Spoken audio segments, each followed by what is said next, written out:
Hello दोस्तों, आज हम लोग फिर उपस्थित हुए हैं एक नए क्लास के साथ। और आज की क्लास में हम लोग पढ़ने वाले हैं बेतकड़ से संबंधित घटनाओं के बारे में। पिछली कक्षा में भी हम लोग बेतकड़ से संबंधित कला संबद्ध स्रोत के बारे में बताया गया था कि ऐसे दो स्रोत जिनसे निकलने वाली तरंगों के बीच कलांतर नियत रहे, तो ऐसे स्रोतों को हम कला संबद्ध स्रोत कहते हैं। अब आइए आगे देखते हैं कि प्रकाश का व्यतिकरण देखने के लिए क्या शर्त होना आवश्यक है। तो कुछ शर्त होने चाहिए जो निम्नलिखित हैं, यहाँ दिए गए हैं। यह शर्तें जब तक प्रकाश की पूरी नहीं होगी तब तक व्यतिकरण की घटना होना असंभव है। तो क्या है इसमें पहली शर्त? तो सबसे पहली शर्त यह बताई जा रही है कि प्रकाश के दोनों स्रोतों से निकलने वाली तरंगों की कलाओं का अंतर स्थिर होना चाहिए। भाई, कलाओं का अंतर अगर स्थिर नहीं है दोनों तरंगों का, तो वहां व्यतिकरण की घटना प्राप्त नहीं हो सकती। अब कलाओं का अंतर स्थिर तभी होगा जब दोनों स्रोत कला संबद्ध होंगे। कला संबद्ध स्रोत के बारे में पीछे बताया जा चुका है कि वह दोनों स्रोत किसी एक ही स्रोत से बनाए गए हों। स्वतंत्र स्रोतों से व्यतिकरण संभव नहीं होता, या स्वतंत्र स्रोत कला संबद्ध नहीं होते। तो उनके लिए हमें एक ही स्रोत को दो स्रोतों में विभक्त करके और कला संबद्ध स्रोत बनाए जाते हैं। तो जब कला संबद्ध स्रोत होगा तभी उनके बीच कलांतर दोनों तरंगों के बीच नियत रहेगा और व्यतिकरण की घटना संभव हो पाएगी।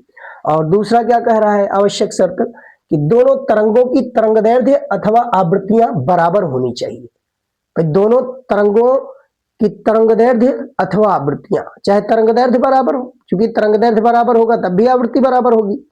तो आवृत्ति अथवा तरंगदैर्ध्य ये दोनों तरंगों की बराबर होनी चाहिए, तभी उनके बीच कलाओं का अंतर नियत हो पाएगा। ये कलाओं का अंतर तभी नियत होगा जब उनकी आवृत्तियां अथवा तरंगदैर्ध्य बराबर हो। तीसरी शर्त क्या है कि दोनों तरंगों के आयाम बराबर अथवा लगभग बराबर होना चाहिए। तो दोनों तरंगों के आयाम अगर बराबर है या लगभग बराबर है तो वहां विप्रयास अच्छा बनेगा। विप्रयास मतलब कुछ बिंदुओं पर जहां तीव्रता कम होती है वहां लगभग अंधेरा सा दिखाई देगा, और जहां अधिक तीव्रता है वहां उजाला। मतलब इनके बीच कंट्रास्ट अच्छा रहेगा, विप्रयास अच्छा रहेगा कि जहां कम तीव्रता है वहां एकदम अंधेरा रहेगा, जहां अधिक तीव्रता है वहां अधिक उजाला रहेगा।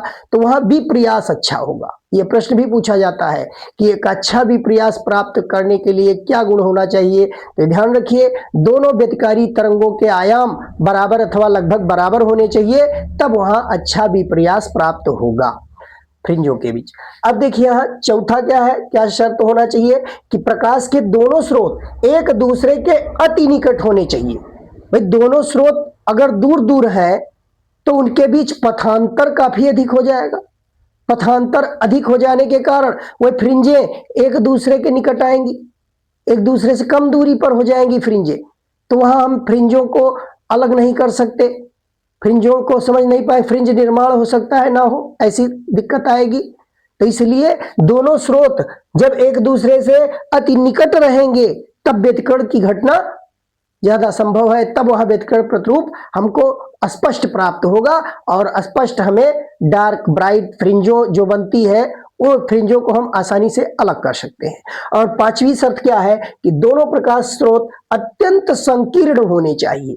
दोनों प्रकाश स्रोत जो हो वो बहुत ही संकीर्ण, जो स्लिट है वो बहुत ही कम चौड़ाई की होनी चाहिए। स्लिट जितना ज्यादा संकीर्ण होगा, जितना ही संकीर्ण लेंगे, जितना ही महीन होगा, उतना ही फ्रिंज चौड़ाई अच्छी बनेगी। फ्रिंज चौड़ाई उतना ही ज्यादा होता है, आगे बताया जाएगा विवर्तन की घटना में भी इस बात को।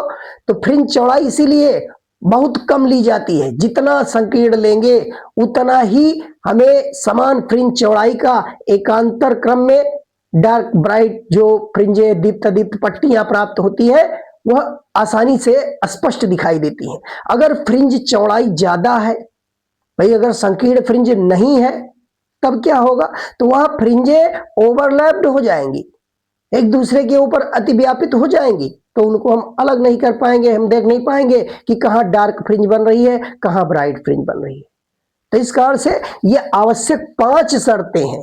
इन शर्तों को जब दो तरंगे पूरी कर रही होंगी तभी व्यतिकरण की घटना को देखा जा सकता है। तो इसी को हम प्रकाश का प्रतिपालित व्यतिकरण भी कहते हैं। अगर प्रकाश का प्रतिपालित व्यतिकरण पूछा जाए, मतलब व्यतिकरण कराने के लिए आवश्यक शर्त क्या है, तो यही 5 शर्तें हैं जो कि व्यतिकरण के लिए बहुत ही आवश्यक है।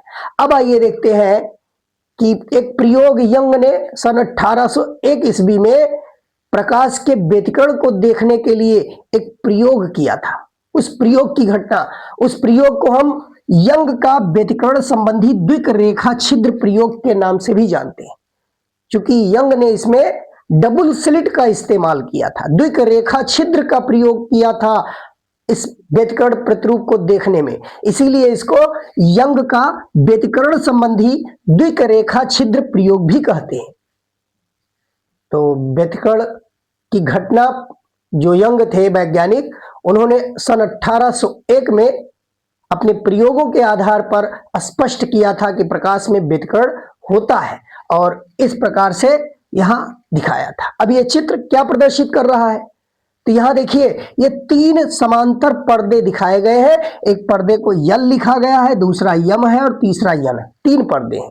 अब पर्दा एल जो है, इसमें एक रेखा छिद्र बना हुआ है, एस लिखा हुआ है ना, एक यहां छिद्र है, मतलब एक बारीक सा छिद्र इस पर्दे एल में है, और इसके सिधाई के ऊपर नीचे, इसके सिधाई के ऊपर नीचे बराबर दूरियों पर एम पर्दे में 2 छिद्र हैं, यानी पर्दे एल में 1 छिद्र है और यम वाले पर्दे में 2 छिद्र है, जो इस एस वाले छिद्र से समान दूरियों पर है। ये S1 S2 इस एस से समान दूरी पर है, और तीसरा पर्दा एन रखा गया है अंत में। अब यहां जब एकवर्णी प्रकाश इस पर्दे एल पर डाला जाता है, जब पर्दा एल पर एकवर्णी प्रकाश डाला जाता है, तब हमें पर्दा यन पर एकांतर क्रम में कुछ दीप्त अदीप्त पट्टियां दिखाई देती हैं। एकांतर क्रम में कि एक दीप्त है तो दूसरा निश्चित रूप से अदीप्त होगा, फिर उसके बाद वाला दीप्त है, फिर अदीप्त है, इस तरीके से एक के बाद एक हमें एकांतर क्रम में कुछ पट्टियां इस रूप में दिखाई देती हैं कि एक अगर डार्क है तो दूसरा ब्राइट, फिर डार्क, फिर ब्राइट, डार्क ब्राइट, इस तरीके से दीप्त अदीप्त, यानी जो ब्राइट पट्टी होती है उसको दीप्त कहते हैं, जो डार्क होती है उसको अदीप्त कहते हैं। अदीप्त मतलब जहां पर अंधेरा होता था, जहां न्यूनतम तीव्रता मिलती थी, वहां अदीप्त पट्टी बनती है, और जहां तीव्रता अधिकतम होती थी, यानी जहां संपोषी व्यतिकरण होता था, वहां तीव्रता अधिकतम और वहां पर दीप्त फ्रिंज का निर्माण होता था। तो इस प्रकार पर्दे पर कुछ पट्टियां प्राप्त होती थी, जिसमें दीप्त और अदीप्त एकांतर क्रम में समान चौड़ाई की पट्टियां देखने को मिला। यंग ने जब यह प्रयोग किया, व्यतिकरण संबंधी द्विक रेखा छिद्र प्रयोग, तो जब एकवर्णी प्रकाश स्लिट एस पर डाला गया, इस रेखा छिद्र एस से गुजारा गया, तो यहां पर्दे यन पर समान आकार की दीप्त अदीप्त पट्टियां एकांतर क्रम में प्राप्त हुई। इन्हीं पट्टियों को फ्रिंजे कहते हैं, इन्हीं पट्टियों को फ्रिंजे कहते हैं। और यहां जो फ्रिंजों का ये पूरा समूह दिख रहा है, फ्रिंजों के इस समूह को द्विक रेखा छिद्र का व्यतिकरण प्रतिरूप कहा जाता है। तो इसको द्विक रेखा छिद्र का व्यतिकरण प्रतिरूप कहा जाएगा। इस पूरे फ्रिंजों का जो समूह है, इस पूरे समूह को व्यतिकरण प्रतिरूप कहा जाता है। अब आइए देखते हैं किस प्रकार से इसकी व्याख्या किया था यंग ने। यंग ने हाइगेंस के तरंग सिद्धांत का प्रयोग करके द्वितीयक तरंगिकाओं के सिद्धांत का प्रयोग किया और इसकी व्याख्या की कि किस प्रकार से, किस कारण से ये दीप्त अदीप्त फ्रिंजें बनती है। तो क्या कहा उन्होंने, तो उन्होंने यही बताया कि जब हम कोई एकवर्णी प्रकाश पर्दे एल पर डालते हैं, तो जब पर्दे पर कोई प्रकाश आता है, तो देखिए एकवर्णी प्रकाश यहां से डाला गया, अब इसमें एक कंटीन्यूअस लाइन है, डॉटेड लाइन है। कॉन्टिन्यूअस मतलब अविच्छिन्न रेखा जो खींचा गया है, कंटीन्यूअस सतत रेखा, सीधी रेखा, और एक डॉटेड लाइन दिखाया गया है। तो डॉटेड और कॉन्टिन्यूअस जो 2 लाइनें खींची गई हैं, ये उस तरंग के स्ट्रिंग और गर्त को प्रदर्शित कर रही हैं। जो कॉन्टिन्यूअस रेखा है, अविच्छिन्न इसको कहते हैं, कंटीन्यूअस को अविच्छिन्न और डॉटेड वाले को विच्छिन्न रेखा कहते हैं। तो अविच्छिन्न और विच्छिन्न रेखाओं के रूप में यह तरंगों के श्रृंग और गर्त को प्रदर्शित करते हैं। जो अविच्छिन्न रेखा यानी कंटीन्यूअस रेखा है, वह तरंग के श्रृंग को प्रदर्शित करता है, जबकि विच्छिन्न रेखा यानी डॉटेड वाली रेखा ये उसके गर्त को प्रदर्शित करती है। जैसा कि हम जानते हैं कोई भी तरंग जब चलती है तो वहां श्रृंग और गर्त का निर्माण होता है। श्रृंग और गर्त का मतलब कि कुछ इस प्रकार से तरंगे जब चलती है तो ये उभार मिलता है और साथ में गर्त मिलता है इस प्रकार से। तो ये जो उभरा हुआ भाग होता है इसको श्रृंग कहते हैं, और जो नीचे गर्त होता है इसको दबे हुए भाग को गर्त कहा जाता है। तो जब कोई तरंगे किसी माध्यम में चलती हैं तो वहां श्रृंग और गर्त का निर्माण करती हुई चलती है। तो उन्हीं को यहाँ डॉटेड और कॉन्टिन्यूअस लाइन द्वारा दिखाया गया है। श्रृंग कॉन्टिन्यूअस लाइन यानी अविच्छिन्न रेखा द्वारा और गर्त को डॉटेड लाइन द्वारा यह प्रदर्शित कर रहा है। तो क्या इन्होंने कहा था, यहाँ जो यंग ने इसकी व्याख्या की उसमें यही कहा कि जब कोई एक वर्णी प्रकाश को पर्दे L पर डाला जाता है तो यहाँ चूंकि एक रेखा छिद्र है S, और इस रेखा छिद्र से जब प्रकाश गुजरता है तो यह रेखा छिद्र एक गोलीय या बिंदु स्रोत की भांति व्यवहार करता है, बिंदु स्रोत की भांति। और यहां से जो तरंगिका निकलती है, तरंगाग्र जो निकलता है वह गोलीय तरंगाग्र होता है। अब ये गोलीय तरंगाग्र पर्दे L से M की ओर जब आगे बढ़ता है तो देखिए पर्दे M में दो छिद्र है, S1 S2 दो रेखा छिद्र है, और यही तरंग इन दोनों रेखा छिद्रों से जब होकर गुजरता है तो अब S से S1 और S से S2 की दूरियां समान है। इस कारण से जो यहां से निकलती है तरंग वो दोनों समान दूरी तय करती हुई S1 और S2 पर पहुंचती है। भाई दोनों का पथ बराबर होने के कारण उनके पथ की लंबाई बराबर होती है, जिस कारण से उनका जो कलांतर होता है वो नियत रहता है। ये दो नए, एक ही स्रोत से दो नए स्रोत का निर्माण हो जाता है। S1 S2 दो नए तरंग स्रोत की भांति व्यवहार करते हैं जो कि पूरी तरीके से कला संबद्ध होते हैं, एक ही स्रोत से प्राप्त हुए हैं। तो ये S1 S2 दो नए स्रोत की भांति व्यवहार करते हैं, और यहां से द्वितीयक तरंगिकाएं उसी रूप में आगे बढ़ती हैं। तो अब यहाँ S1 से देखिए, S1 से द्वितीयक तरंगिकाएं दिखाया गया है। यहाँ एक गोलीय चाप लगाए गए हैं, एक सतत रेखा है, एक डॉटेड है, यानी डॉटेड कॉन्टिन्यूअस एकांतर क्रम में इस S1 वाले से लगाया गया, और यही काम S2 पर किया गया। S2 एक नए स्रोत की भांति व्यवहार करेगा, तो यहां से भी यही काम किया जा रहा है, डॉटेड कॉन्टिन्यूअस। तो जिस बिंदु पर दो कॉन्टिन्यूअस लाइनें काट रही हो या दो डॉटेड लाइनें एक दूसरे को काट रही हो, उस बिंदु पर हम कहेंगे कि वहां तीव्रता अधिकतम प्राप्त हो रहा है, या उस बिंदु पर दोनों स्रोतों से आगे बढ़ने वाली द्वितीयक तरंगिकाएं जो होती हैं उनके श्रृंग या तो मिल रहे हैं अथवा गर्त मिल रहे हैं। तो जहां गर्त मिल रहे हैं वहां डॉटेड लाइनें एक दूसरे को काट रही हैं, और जहां श्रृंग मिल रहे हैं उस बिंदु पर दो कॉन्टिन्यूअस लाइनें एक दूसरे को काट रही हैं। यानी समान प्रकार के जो द्वितीयक तरंगिकाएं दिखाई गई हैं, चाप दिखाए गए हैं, तो समान प्रकार के चाप जिस बिंदु पर काटेंगे उसको एक छोटे वृत्त से प्रदर्शित किया गया है।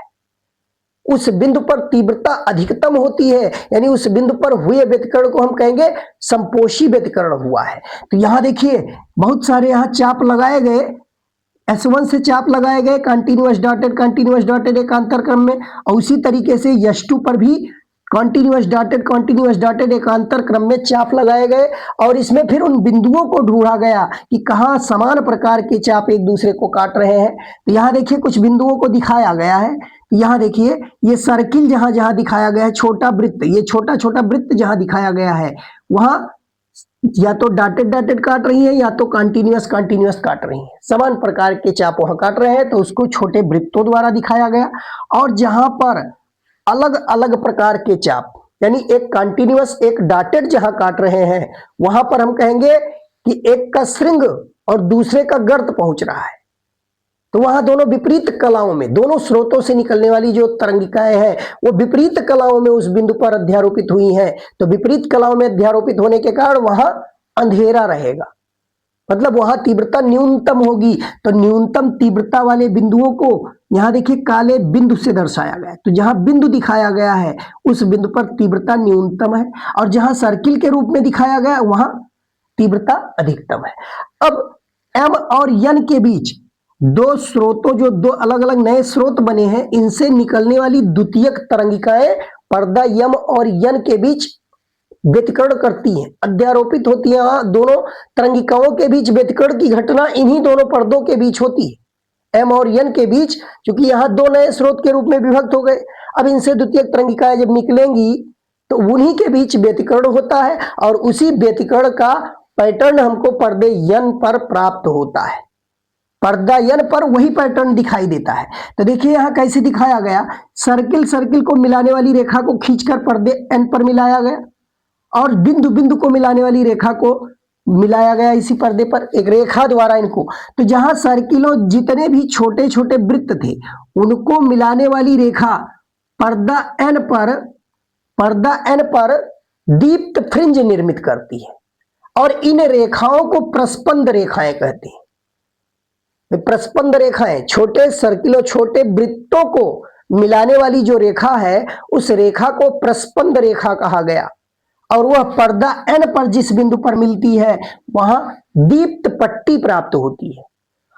इसी प्रकार बिंदुओं को मिलाने वाली रेखा, जो काले बिंदु दिखाए गए हैं, जहां पर तीव्रता न्यूनतम प्राप्त हुई थी, या जहां पर दोनों तरंग स्रोतों से निकलने वाली तरंगें विपरीत कलाओं में अध्यारोपित हुई थी, विपरीत कलाओं में एक साथ पहुंची थी, तो वहां तीव्रता न्यूनतम होगी, वहां विनाशी व्यतिकरण कहा जाएगा। तो ऐसे बिंदुओं को, ऐसे स्थानों को मोटे काले बिंदु से प्रदर्शित किया गया है। इन बिंदुओं को मिलाने वाली रेखा को निस्पंद रेखाएं कहते हैं, और ये रेखाएं पर्दे n पर जिस बिंदु पर मिलती हैं उस बिंदु को D से दिखाया गया है। तो यहां देखिए एकांतर क्रम में ये बिंदुओं को मिलाने वाली रेखा यानी निस्पंद रेखा है, D यहां लिख दिया गया। ये वृत्तों को मिलाने वाली रेखा प्रस्पंद रेखा, यहां B लिख दिया गया। फिर एक निस्पंद है, D लिखा गया, फिर प्रस्पंद रेखा B। इस तरीके से हमको एकांतर क्रम में पट्टियां प्राप्त होती है पर्दे n पर, इसी कारण से व्यतिकरण होने के कारण ही पट्टियां प्राप्त होती है। तो इस प्रकार यंग ने अपने प्रयोगों द्वारा इसकी व्याख्या की, और यह भी कहा साथ साथ कि अगर इस पर्दे L पर हम भिन्न भिन्न रंगों की, अलग अलग रंगों के प्रकाश को डालें, अलग अलग रंगों के प्रकाश को अगर डाला जाए, एक वर्णी प्रकाश भिन्न भिन्न रंगों के, तो जिस रंग का प्रकाश डालेंगे उसी रंग का हमें दीप्त पट्टी प्राप्त होगा, उसी रंग का दीप्त पट्टी प्राप्त होगा जिस रंग का प्रकाश हम यहां से डालेंगे। भाई दीप्त पट्टी ही वहां दिखाई देगी, अदीप्त वाला तो अंधेरा रहेगा। जैसे कि यहां दिखाया गया है, देखिए एक ब्राइट एक डार्क एक ब्राइट, यानी काले भाग को हम डार्क मान लें और बीच में व्हाइट जो दिख रहा है उसको हम ब्राइट मान लें। तो इस तरीके से डार्क ब्राइट एकांतर क्रम में यहां पर्दे n पर कुछ इस प्रकार से हमें पट्टियां प्राप्त होती हैं। तो पट्टियां अगर यहां हम अलग अलग रंगों की डालें तो जिस रंग के प्रकाश डालेंगे दीप्त पट्टी उसी रंग का प्राप्त होगा। अब आइए देखते हैं, यहां एक और फिगर दिखाया गया जिससे कि फ्रिंज चौड़ाई नापकर प्रकाश की तरंगदैर्घ्य की गणना की जा सकती है। फ्रिंज चौड़ाई नापकर प्रकाश का तरंगदैर्घ्य ज्ञात करना। तो कैसे फ्रिंज चौड़ाई नापकर हम प्रकाश के तरंगदैर्घ्य की गणना करेंगे?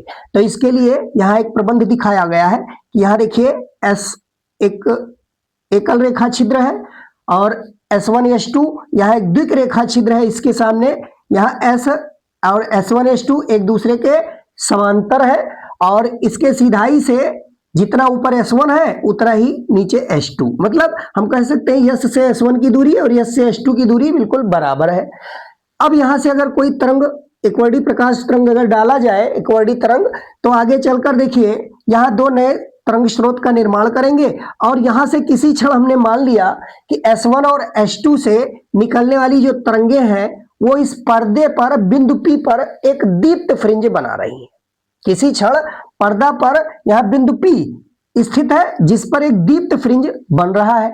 अब इस दीप्त फ्रिंज की केंद्रीय बिंदु वो, यहां देखिए केंद्रीय बिंदु क्या है, तो इसमें S1 S2 को मिलाने वाली रेखा का लंबार्धक है CO, जो पर्दे को बिंदु O पर मिलता है। ये लंबार्धक पर्दे पर बिंदु O पर मिलता है, तो इस बिंदु O से इस दीप्त फ्रिंज की दूरी को x मान लिया गया है। अब किसी क्षण यहाँ डॉटेड लाइन से P को C से मिलाया गया है, C मध्य बिंदु है दोनों स्लिटों के बीच का बिंदु, तो यहाँ किसी क्षण इसको मिलाया गया और यहाँ S1 से H2P पर एक लंब डाला गया, तो यहाँ लंब डाला गया जो बिंदु A पर यहाँ लंब मिलता है। तो अब देखिए इस कोण को हमने मान लिया थीटा, भाई AS1 S2 के बीच जो कोण बन रहा है थीटा, अगर ये कोण थीटा है तो निश्चित रूप से PC वो कोण जो बनेगा ये भी थीटा होगा, ये भी कोण थीटा होगा।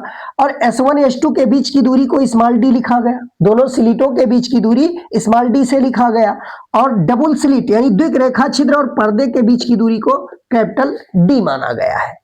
अब इस x दूरी है यहाँ पर O से P की और इसको D कहा गया, और यहाँ देखिए थीटा कोण है और ये भी थीटा कोण है। तो सारी बातें इस तंत्र में यहाँ जितना दिखाया गया है क्लियर हो गया होगा। तो इसी आधार पर अब हम यहाँ क्या कह सकते हैं कि जो तरंग S1 से P तक जा रही है और जो S2 से P तक जा रही है, इन दोनों के पथों की लंबाई में अंतर होगा, इन दोनों की पथों की लंबाई में अंतर होगा।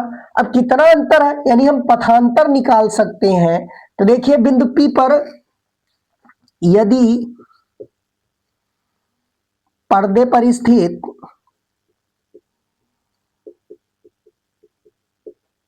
बिंदु P पर दीप्त फ्रिंज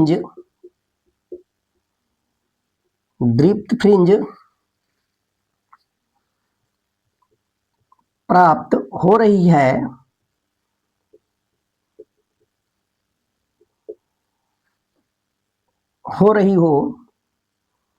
तथा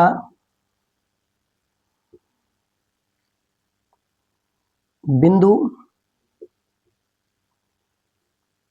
O से P की दूरी x हो, तब देखिए यहां त्रिभुज, ये समकोण त्रिभुज लंब डाला गया, तो एक त्रिभुज यहां से बन रहा है S1 S2 ये, तब समकोण त्रिभुज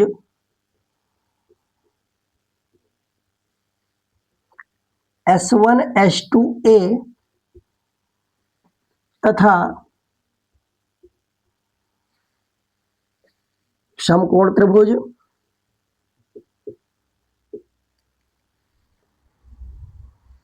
PCO समरूप होंगे, समरूप कह सकते हैं। ये दोनों समरूप त्रिभुज दिखाए गए। अब समरूप कैसे होंगे, जो कोण यहाँ थीटा बन रहा है वही कोण थीटा इसमें भी बन रहा है। एक कोण यहाँ 90 डिग्री है तो एक कोण इसमें भी 90 डिग्री है, ये कोण 90, इसमें ये कोण 90, और यहाँ एक कोण थीटा, ये भी थीटा। तो अगर किसी दो त्रिभुज में दो कोण बराबर हो जाए तो वहां निश्चित रूप से AA समरूपता की उप कसौटी से दोनों त्रिभुज को समरूप कह सकते हैं।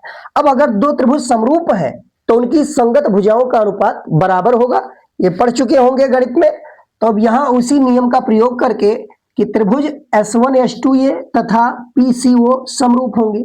अब ये दोनों अगर समरूप है तो अब यहां से हम क्या कह सकते हैं, देखिए इसमें S2A और S1 S2 इस कोण के सामने की भुजा इसको लंब कहेंगे, तो इस छोटे वाले त्रिभुज में लंब होगा S2A, और इस छोटे त्रिभुज में अगर कर्ण कहा जाए तो S1 S2, ये बराबर होगा इस त्रिभुज PCO में, त्रिभुज PCO में लंब होगा OP और कर्ण कहा जाएगा CP। ये लिखा जा सकता है S2A बटा S1 S2 OP बटा CP। अब देखिए ये D की तुलना में, स्मॉल d की तुलना में कैपिटल D यदि बहुत ज्यादा हो, यदि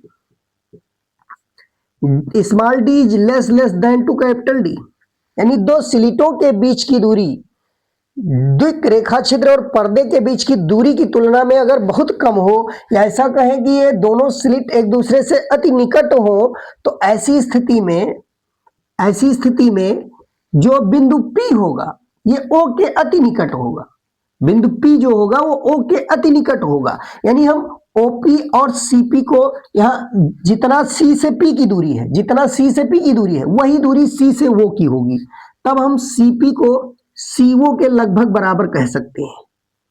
कि जितना Cp होगा वही CO के लगभग बराबर होगा।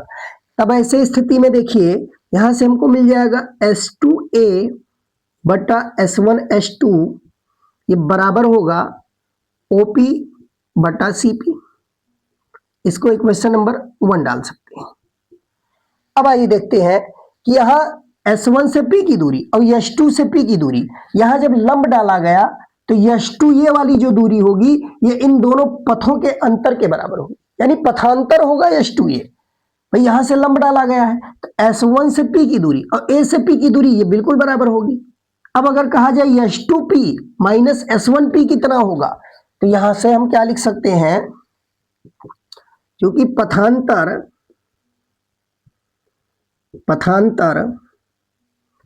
S2P माइनस S1P ये बराबर होगा S2A के।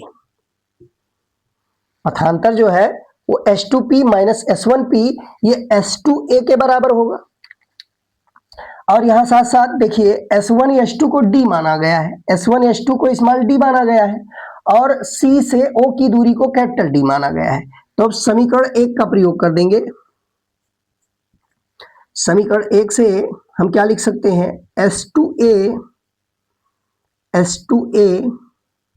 बटा S1H2 को हम स्मॉल d लिख सकते हैं और यहां हो जाएगा O से P की दूरी, इसको x माना गया है, और C से P की दूरी, तो C से P की दूरी और C से O की दूरी ये लगभग बराबर है, तो यहाँ Cp जहां लिखा गया है इसको हम CO लिख सकते हैं, इसको हम यहाँ पर CO के बराबर लिख सकते हैं, ये CO लिखा जाएगा। तो अब यहाँ देखिए C से O की दूरी कैपिटल D यहाँ पर लिख सकते हैं कैपिटल D। अब सॉल्व करके यहाँ से हम पथांतर निकाल सकते हैं, H2A बराबर x into D, x into small d बटा कैपिटल D, ये पथांतर मिल जाएगा। H2A पथांतर होगा दोनों तरंगों के बीच, तो पथांतर हमको क्या मिल गया, XD बटा कैपिटल D। अब दीप्त फ्रिंज की स्थिति हमें निकालनी है, तो दीप्त फ्रिंज की स्थिति के लिए देखिए क्या कर सकते हैं, दीप्त फ्रिंजों की स्थितियां, यानी दीप्त फ्रिंज कहां बनती है, तो दीप्त फ्रिंज उस बिंदु पर बनेगी जहां तीव्रता अधिकतम होगी। भाई तीव्रता अधिकतम कहां होगी, तो तीव्रता अधिकतम जिन बिंदुओं पर दोनों तरंगों के श्रृंग से अथवा गर्त से मिलते होंगे वहां तीव्रता मैक्सिमम होगी। अब अधिकतम तीव्रता के लिए पथांतर क्या होना चाहिए, भाई अधिकतम तीव्रता जहां होगी वहीं दीप्त फ्रिंज बनेगा। और दीप्त फ्रिंज बनने के लिए देखिए दीप्त फ्रिंजों की स्थितियां हमें ज्ञात करनी है, तो दीप्त फ्रिंजों की स्थितियां के लिए हम कंडीशन ले सकते हैं, अधिकतम तीव्रता के लिए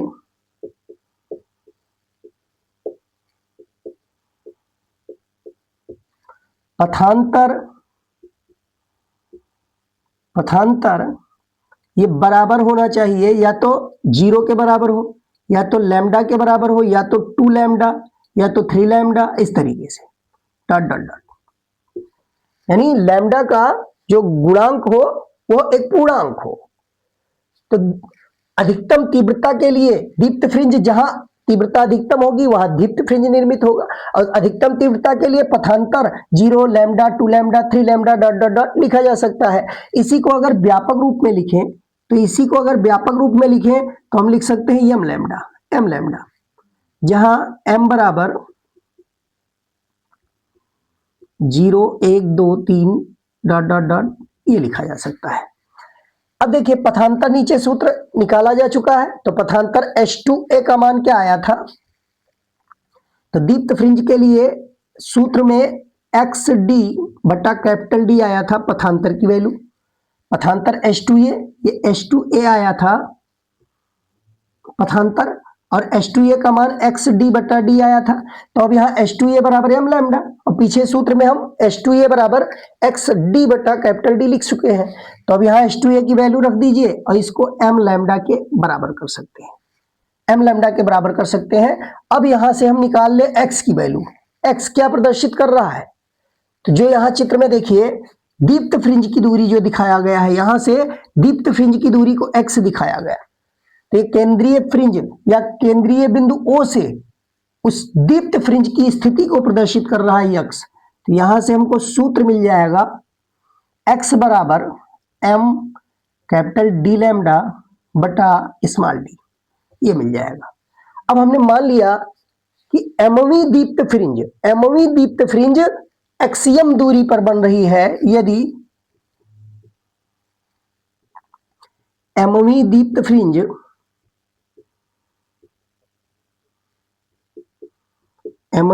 फ्रिंज की बिंदुओं से दूरी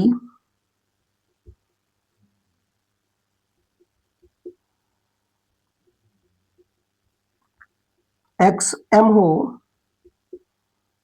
तब XM बराबर M डी लैम्डा बटा डी, ये लिखा जा सकता है। और इसमें M की वैल्यू जहां M बराबर 0 1 2 3 डॉट डॉट डॉट, M की वैल्यू इसमें 0 1 2 3 रखते जाएंगे, दीप्त फ्रिंजों की स्थितियां प्राप्त होती जाएंगी। तो सबसे पहले m बराबर जब 0 रखेंगे, m बराबर 0 रखेंगे तो हमको देखिए एक्सियम बराबर 0 मिल जाएगा, मतलब बिंदुओं से दूरी 0। तो हम कह सकते हैं बिंदुओं की बात हो रही है, बिंदुओं की बात मतलब केंद्रीय फ्रिंज इसको कहा जाएगा। इस सूत्र में m बराबर 0 रखने पर हमें केंद्रीय दीप्त फ्रिंज की स्थिति प्राप्त होगी, केंद्रीय दीप्त फ्रिंज की स्थिति। और फिर m बराबर 1 रखेंगे जब, तो प्रथम दीप्त फ्रिंज की स्थिति मिलेगी। m बराबर 2 रखेंगे तो द्वितीय दीप्त फ्रिंज की स्थिति प्राप्त हो जाएगी। इसी प्रकार से जिस फ्रिंज की स्थिति ज्ञात करनी है हम उतने इसमें m की वैल्यू वही रख के ज्ञात कर सकते हैं। अब देखिए ये दीप्त फ्रिंज की स्थिति इस फार्मूले से निकलेगी। अब हम अदीप्त फ्रिंजों की स्थिति अगर पता लगानी है, अदीप्त फ्रिंजों की स्थितियां, अदीप्त फ्रिंजों की स्थितियां,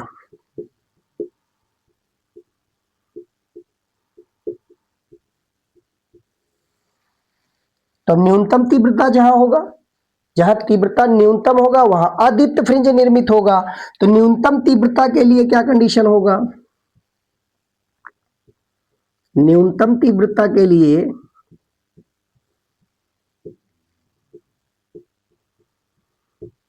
पथांतर यानी H2A की बात हो रही है, पथांतर की वैल्यू यहां लैम्डा बाई 2 का विषम गुणज होना आवश्यक है, विषम गुणज। तो लैम्डा बाई 2 का विषम गुणज, या हम कह सकते हैं lambda by 2, 3 lambda by 2, 5 lambda by 2 dot dot dot, ये होना जरूरी है। या इसी को हम इस रूप में भी दिखा सकते हैं, पथांतर H2A ये बराबर आएगा, इसको हम लिख सकते हैं m minus 1 by 2, m minus 1 by 2 into lambda, ये दिखाया जा सकता है। जहां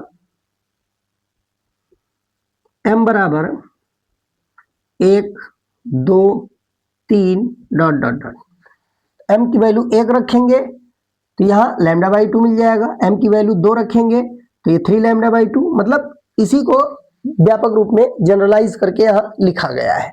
तो अब यहाँ से देखिए न्यूनतम तीव्रता के लिए आवश्यक क्या है कि पथांतर या तो लैम्डा बाई 2 हो, 3 लैम्डा बाई 2 हो, 5 लैम्डा बाई 2 हो। तो इसी को हमने पथांतर का सूत्र यहाँ व्यापक रूप में m minus 1 by 2 into lambda के रूप में लिख दिया।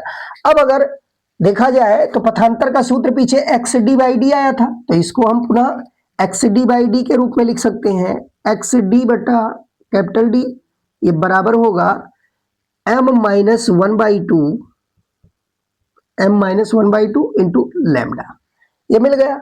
अब यहां से x की वैल्यू अगर निकाला जाए, भाई यहां x क्या है, यहां x है बिंदु O से अदीप्त फ्रिंज की स्थिति, बिंदु O से अदीप्त फ्रिंज की स्थिति मानी गई है x की वैल्यू।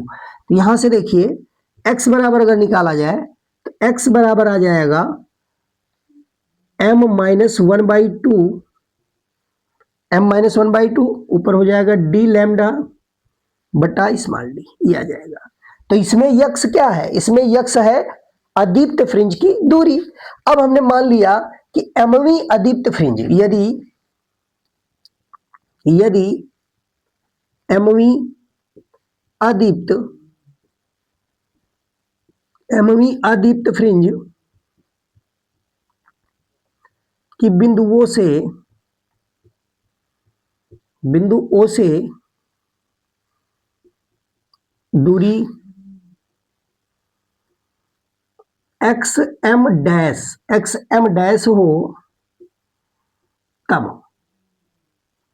भाई दीप्त फ्रिंज की स्थिति को हमने एक्सियम से प्रदर्शित किया था, तो अदीप्त को यहां थोड़ा भिन्न सूत्र रखने के लिए हमने ये मान लिया कि एमवी अदीप्त फ्रिंज की दूरी बिंदुओं से एक्सियम डैश है। तो यहां देखिए सूत्र क्या मिला है, x बराबर, तो इसी फार्मूले को अब हम x ना लिखकर यहां XM के रूप में लिख देंगे, XM डैश बराबर फार्मूला क्या मिल जाएगा, m-1/2 और साथ साथ यहां d लैम्डा बटा स्मॉल d, ये मिल जाएगा।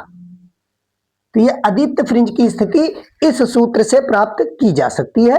अब इसमें देखिए m की वैल्यू जब 1 रखेंगे, m बराबर 1 रखने पर पहली अदीप्त फ्रिंज की स्थिति हमको मिल जाएगी, और m बराबर 2 रखने पर यहां m की वैल्यू 1 से शुरू होगा, इसमें 0 नहीं रखा जाएगा, m की वैल्यू इसमें 1 2 3 4 डॉट डॉट डॉट रखते जाएंगे और अदीप्त फ्रिंजों की स्थितियां हमको प्राप्त हो जाएगी।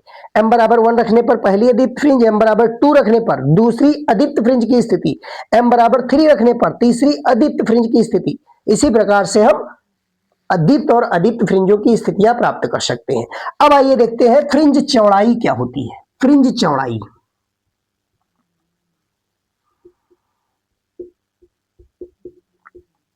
फ्रिंज चौड़ाई क्या होती है, फ्रिंज विड्थ।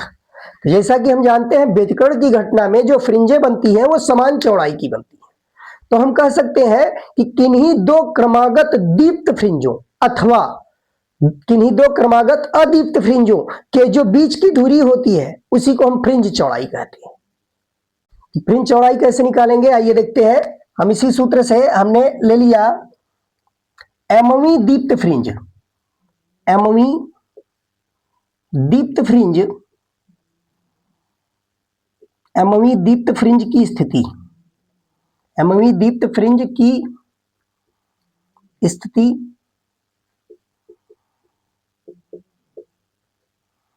एमवी दीप्त फ्रिंज की स्थिति को हम XM से लिखेंगे और इसके लिए फार्मूला क्या आएगा, MD लैम्डा बटा D। अभी निकाल चुके हैं एक्सियम की वैल्यू। अब हमने फिर ले लिया तथा m+1वीं दीप्त फ्रिंज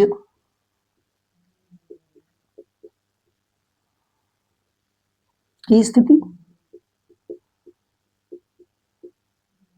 तो इसको अब हम XM+1 लिख सकते हैं। ये बराबर हो जाएगा m+1 d लैम्डा बटा d। जैसा कि परिभाषा में बताया गया फ्रिंज चौड़ाई के, किन्हीं दो क्रमागत दीप्त फ्रिंजों के बीच की दूरी को फ्रिंज चौड़ाई कहते हैं, या दो क्रमागत अदीप्त फ्रिंजों के बीच की दूरी को फ्रिंज चौड़ाई। तो यहां हमने मान लिया कि यमवी दीप्त फ्रिंज की स्थिति एक्सियम बराबर MD लैम्डा बटा D, और m+1वीं कहेंगे तो ठीक है, दो क्रमागत होगा, mवी और m+1वीं एक दूसरे के क्रमागत होगी। अब फ्रिंज चौड़ाई को अगर W से प्रदर्शित करें, भाई फ्रिंज चौड़ाई को W से लिखा जाता है, या NCERT में कहीं कहीं इस तरीके से डेल्टा लिखा भी मिल सकता है, तो डेल्टा या W कुछ भी लिख सकते हो जो तुम्हारे किताब में हो, उस तरीके से फ्रिंज चौड़ाई को W या डेल्टा दिखाया जा सकता है। तो अब देखिए फ्रिंज चौड़ाई कितना होगा, अतः फ्रिंज चौड़ाई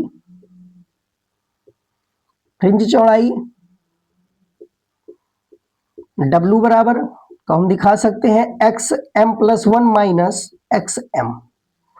अंतर ले लीजिए दोनों को, तो W बराबर यहां से निकाल लीजिए, XM की वैल्यू हो जाएगी m+1 d lambda by d minus MD lambda by d। यहां ब्रैकेट ओपन करेंगे तो ब्रैकेट ओपन करने पर देखिए क्या मिलेगा, ये हो जाएगा MD लैम्डा बाई d और फिर plus D lambda by d, और यहां पर माइनस में है MD लैम्डा बाई d, तो ये कैंसिल हो रहा है एक दूसरे से। अंत में यहाँ W बराबर क्या मिल रहा है, W बराबर मिल रहा है D लैम्डा बटा स्मॉल d। तो ये फ्रिंज चौड़ाई के लिए सूत्र होगा। अब इसी प्रकार से हम अदीप्त फ्रिंज की चौड़ाई अगर निकालें तो उसका मान भी यही आएगा। भाई दो क्रमागत अदीप्त फ्रिंजों की स्थितियां निकाल लें और उनका अंतर ले लें तो यहां बिल्कुल यही सूत्र प्राप्त होगा जो ये सिद्ध करता है कि जो फ्रिंज चौड़ाई होती है वो बराबर होती है, दीप्त और अदीप्त दोनों फ्रिंजों के लिए बराबर होती है। तो अदीप्त लेंगे तब भी इसी तरीके से दो क्रमागत अदीप्त फ्रिंजों की स्थितियां सूत्र का प्रयोग करके निकाले तो W की वैल्यू यही आएगी। और यहां से देखिए इस फ्रिंज चौड़ाई के सूत्र में लैम्डा भी आ रहा है, तो हम यहां फ्रिंज चौड़ाई अगर नाप लिया जाए तो फ्रिंज चौड़ाई को नापकर हम लैम्डा की वैल्यू यहां से निकाल सकते हैं। भाई फ्रिंज चौड़ाई सीधे तरंगदैर्घ्य पर निर्भर करती है, तरंगदैर्घ्य जितना ज्यादा होगा उतने फ्रिंज चौड़ाई भी अधिक होगी।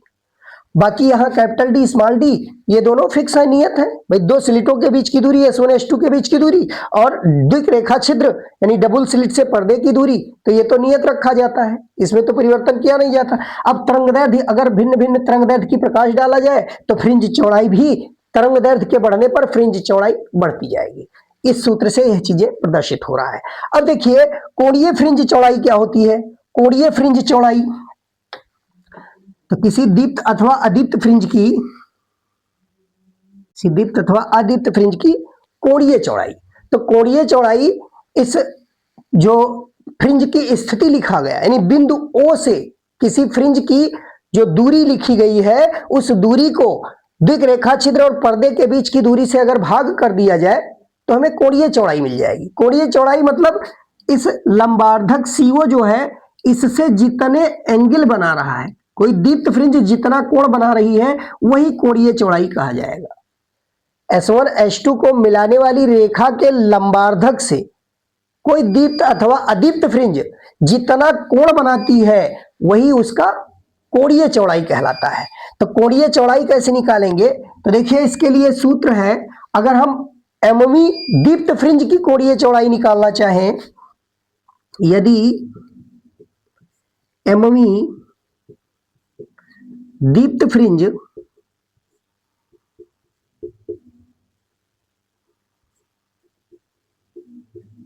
की कोणीय चौड़ाई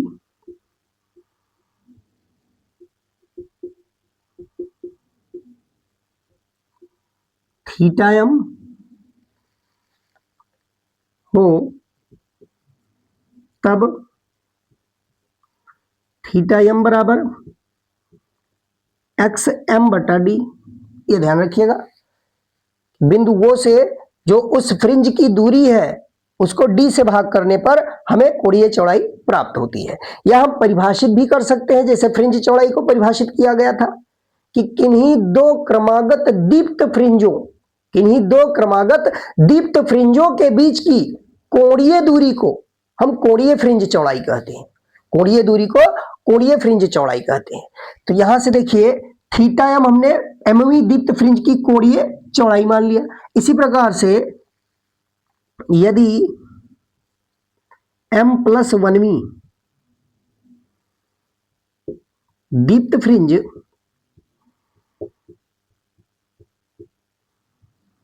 की कोणीय चौड़ाई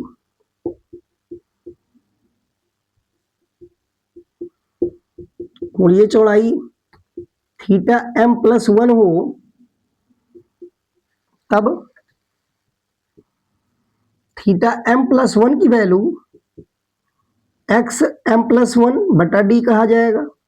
अब कोणीय चौड़ाई थीटा हम निकाल सकते हैं। देखिए दीप्त फ्रिंज की कोणीय चौड़ाई, अतः दीप्त फ्रिंज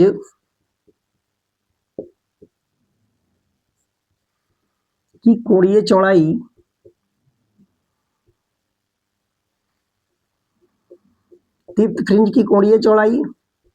तो इसको हम अगर थीटा से लिखें तो ये थीटा बराबर क्या होगा, theta m+1 minus theta m। दोनों फार्मूले मालूम है, रख दीजिए। तो ये हो जाएगा x m by D m+1/d और minus x m by D, ये लिखा जा सकता है। सॉल्व कर लीजिए। थीटा बराबर यहाँ d हम पहले से कॉमन ले सकते हैं, 1/d को कॉमन ले लीजिए। एक्स m+1 तो इसको हम लिख सकते हैं m+1 into D lambda by D, और फिर minus m D lambda by D. अब यहां देखिए सॉल्व करेंगे तो निश्चित रूप से यहां डी लैम्डा बाई डी ही बचेगा अंत में। आगे एक बटा डी यहां मिल रहा है, एक बटा डी, और अंदर इस ब्रैकेट को ओपन किया जाए, m D lambda by D plus D lambda by D minus m D lambda by D. ये कैंसिल हो जाएगा। अंत में देखिए यहां डी से ये भी कैंसिल हो रहा है, तो हम यहां पर लिख रहे हैं, देखिए थीटा बराबर यहां बचेगा 1 बटा डी, और यहां देखिए ब्रैकेट में क्या बचा, डी लैम्डा बटा डी, यहां आ जाएगा डी लैम्डा बटा डी। इस डी से ये डी कैंसिल हो रहा है, और अंत में हमको थीटा बराबर मिल जाएगा लैम्डा बटा डी। थीटा बराबर लैम्डा बटा डी, यह कोणीय फ्रिंज चौड़ाई कहलाती है। कोणीय फ्रिंज चौड़ाई थीटा बराबर लैम्डा बटा डी के बराबर होगी। अब आइए देखते हैं, एक केस है इसमें कि दो व्यतिकारी तरंगों, यदि एक व्यतिकारी पुंज के मार्ग में पतली पारदर्शक प्लेट रखने का प्रभाव, एक व्यतिकारी पुंज के मार्ग में पतली पारदर्शक प्लेट रखने का प्रभाव, कि जब द्विक रेखा छिद्र S1 S2 से दो प्रकाश तरंगे किसी पर्दे पर बिंदु P पर जाकर वहां फ्रिंज का निर्माण कर रही हैं, और यहां मान लीजिए बिंदु P पर फ्रिंज निर्मित हो रहा हो, और उसी क्षण इन दोनों में से किसी एक व्यतिकारी पुंज के मार्ग में कोई पतली पारदर्शक प्लेट रख दी जाए। कोई पतली पारदर्शक प्लेट मतलब कोई अभ्रक का या कांच का प्लेट किसी एक पुंज के मार्ग में अगर रख दिया जाए, तब वहां व्यतिकरण प्रतिरूप पर क्या प्रभाव पड़ेगा।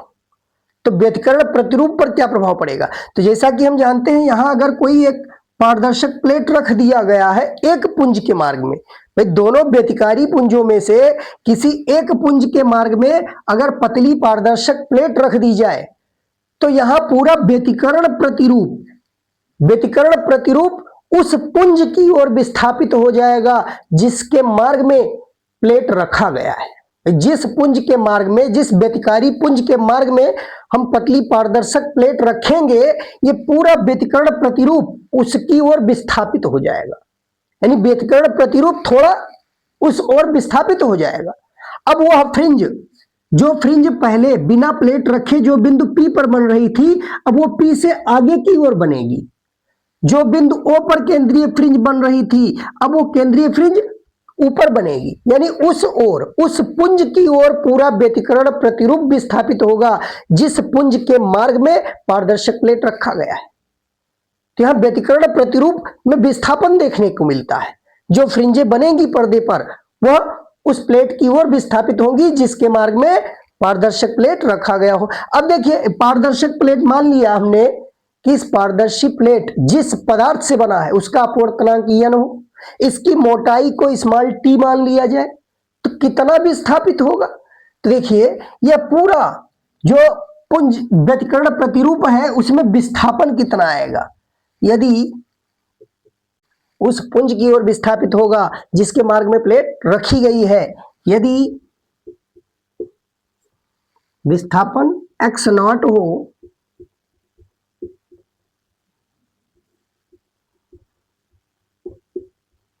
तब ये विस्थापन जो हो रहा है पूरा संपूर्ण व्यतिकरण प्रतिरूप उस पुंज की ओर विस्थापित हो रहा है। तो अगर उस विस्थापन को x0 लिखा जाए, तो x0 के लिए सूत्र याद रखिए, डायरेक्ट इस पर न्यूमेरिकल बन सकता है, कैपिटल D बटा small d n-1 into small t। इस फार्मूले से कितना व्यतिकरण प्रतिरूप में विस्थापन हुआ है, उस विस्थापन को हम ज्ञात कर सकते हैं। संपूर्ण व्यतिकरण प्रतिरूप उस पुंज की ओर विस्थापित होगा जिसके मार्ग में प्लेट रखी गई है, यानी इस प्लेट, अगर यहां रख रहे हैं प्लेट, तो ये पूरा व्यतिकरण प्रतिरूप ऊपर की ओर विस्थापित होगा। अगर इसके मार्ग में रखेंगे तो ये पूरा व्यतिकरण प्रतिरूप नीचे की ओर विस्थापित होगा। तो ये ध्यान रखिए। अब अगर कहा जाए, मान लीजिए इसमें विस्थापन बता दिया जाए और उस प्लेट की मोटाई पूछा जाए, तो इसी सूत्र से हम प्लेट की मोटाई निकाल सकते हैं। तो प्लेट की मोटाई T बराबर अगर निकालना है, तो T बराबर यहां से देखिए मल्टीप्लाई कर दीजिए x0 d बटा कैपिटल D n-1। इस फार्मूले से हम प्लेट की मोटाई ज्ञात कर सकते हैं। इस फार्मूले से प्लेट की मोटाई ज्ञात कर सकते हैं।